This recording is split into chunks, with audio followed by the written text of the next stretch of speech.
ওই যে কথায় আছে না, সয়ে গেলে দুঃখটাই সুখ, সেই সুখেই আছি।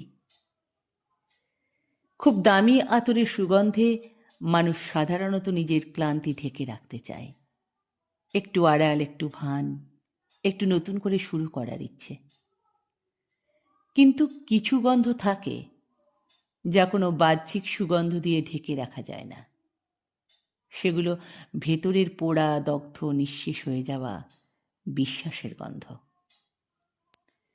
একসময় বিশ্বাসগুলোই ছিল আমার সবচেয়ে বড় আশ্রয়।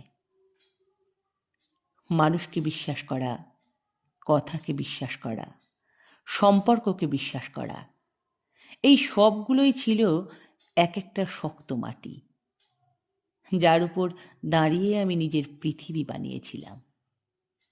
কিন্তু সময়ের আগুন বড় নির্মম।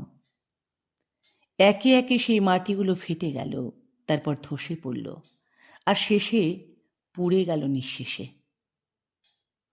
আজ আমি বুঝি, কোনো বিশ্বাস যখন ভেঙে যায়, সেটা শুধু একটা সম্পর্কের সমাপ্তি নয়, সেটা নিজের ভেতরের একটি অংশের মৃত্যুও বটে। সেই মৃত্যুর পরে শরীর ঠিকই বেঁচে থাকে, মানুষ চলাফেরা করে, কথা বলে, হাসেও কখনো কখনো, কিন্তু ভেতরে কোথাও একটা নিরবচ্ছিন্ন দহন চলতেই থাকে। এই দহনই আমাকে বদলে দিয়েছে। আগে যেখানে আবেগ ছিল সহজ, এখন সেখানে হিসেব এসে বসেছে। আগে যেখানে ভরসা ছিল স্বতঃস্ফূর্ত, এখন সেখানে সংশয় বাসা বেঁধেছে। যেন প্রতিটি অনুভূতির উপর ছাই জমে আছে, ঠান্ডা, নিঃশব্দ, কিন্তু স্পষ্ট। তবুও জীবন থেমে থাকে না।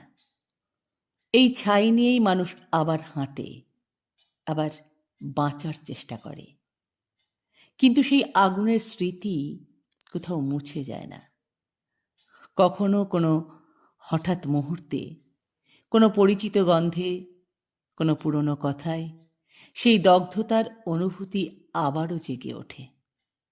তখন মনে হয় আমি আর আগের সেই মানুষটা নই।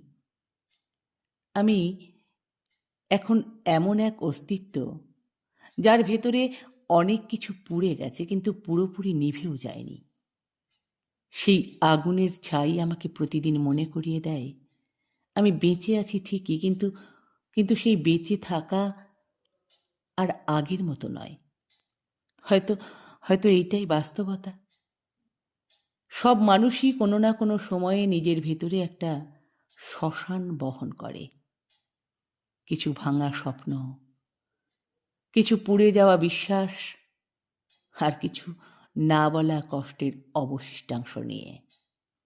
আর আমি শুধু সেই সত্যটাকে মেনে নিয়েছি। খুব দামি আতর দিয়েও সব গন্ধ ঢাকা যায় না।